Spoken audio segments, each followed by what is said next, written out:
தந்தை, மகன், தூய ஆவியாரின் பெயராலே ஆமென். அன்பார்ந்த கத்தோலிக்க கிறிஸ்துவ இறை மக்கள் அனைவருக்கும் எனது வணக்கத்தை தெரிவித்துக் கொண்டு இன்றைய நாளில் எனது நற்செய்தி அறிவிப்பு பதிவானது நிறைவான விடுதலை அளிக்கக்கூடிய சட்டத்தை கூர்ந்து கவனித்து அதை தொடர்ந்து கற்போர் தாம் கேட்பதை மறந்து விடுவதில்லை. அவர்கள் அதற்கேற்ற செயல்களை செய்வார்கள், தம் செயல்களால் பேறு பெற்றவர்கள் ஆவார்கள் என்று திருத்தூதர் யாக்கோபின் திருமுகம் அதிகாரம் 1 25வது இறை வார்த்தையில் கூறியுள்ள இறை வார்த்தை கணக்கிணங்க நற்செய்தி இறை வார்த்தைகளை கவனத்துடன் கற்று அறிவிப்பது மிகுந்த பலன் உண்டு என்று எனது நம்பிக்கைக்கு இணங்க எனது நற்செய்தி அறிவிப்பு முயற்சியில் இன்றைய பதிவானது ஆண்டவருக்கு அஞ்சுங்கள், அதுவே ஞானம், தீமையை விட்டு விலகுங்கள், அதுவே அறிவு என்னும் இறை வார்த்தைகள் அடங்கிய 28 இறை வார்த்தைகளை கொண்ட இறை வார்த்தைகளை கற்று அறிவிக்கும் பகுதியே எனது இன்றைய நாள் நற்செய்தி அறிவிப்பு பதிவு. யோபு நூலிலிருந்து வாசகம். அதிகாரம் 28, இறை வார்த்தைகள் 1 முதல் 28 முடிய. வெள்ளிக்கு விளை நிலம் உண்டு, பொன்னுக்கு புடமிடும் இடம் உண்டு.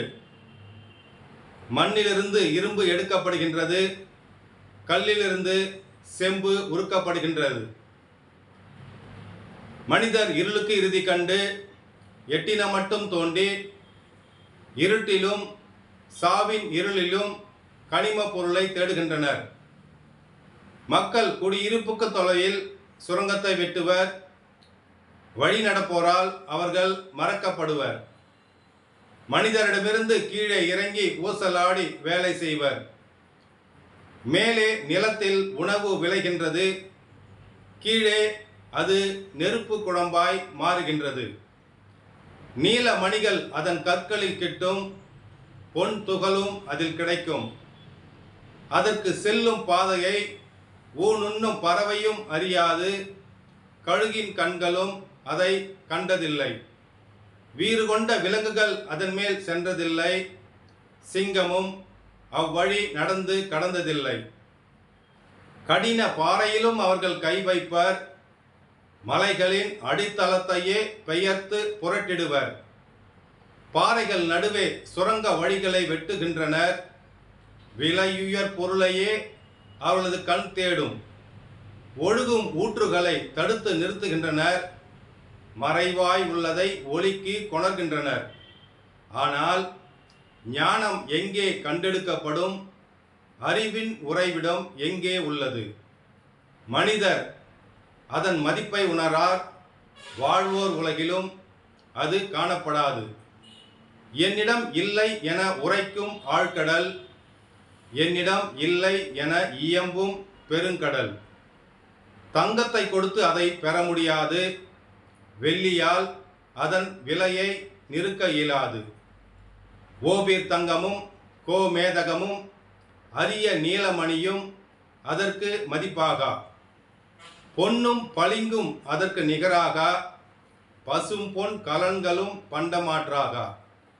மணியும் பவளவும் அதற்கு இணையில்லை, மதிப்பினில் முத்தினை ஞானம் விஞ்சும். எத்தியோப்பிய புட்பராகம் அதற்கு இணையல்ல, பத்தரை மாற்று தங்கமும் அதற்கு நிகரல்ல. அவ்வாறாயின் எங்கிருந்து வருகிறது ஞானம்? எங்கே உள்ளது அறிவின் உறைவிடம்? வாழ்வோர் அனைவர் தம் கண்களுக்கும் ஒளிந்துள்ளது, வானத்து பறவைகளுக்கும் மறைவாய் உள்ளது. படுகுழியும் சாவும் பகர்கின்றன, அதை பற்றிய பேச்சு காதில் விழுந்தது. அதன் வழியை தெரிந்தவர் கடவுள், அதன் இடத்தை அறிந்தவரும் அவரே. ஏனெனில் வையகத்தின் எல்லை வரை அவர் காண்கின்றார், வானத்தின் கீழ் உள்ளவற்றை பார்க்கின்றார்.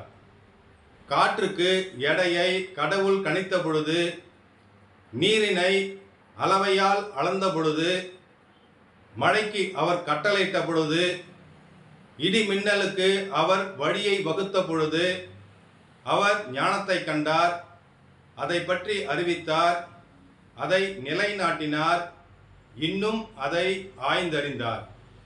அவர் மானிடருக்கு கூறினார், ஆண்டவருக்கு அஞ்சுங்கள், அதுவே ஞானம், தீமையை விட்டு விலகுங்கள், அதுவே அறிவு. ஆண்டவரின் அருள்வாக்கு. இறைவனுக்கு நன்றி. தந்தை, மகன், தூய ஆவியாரின் பெயராலே ஆமென்.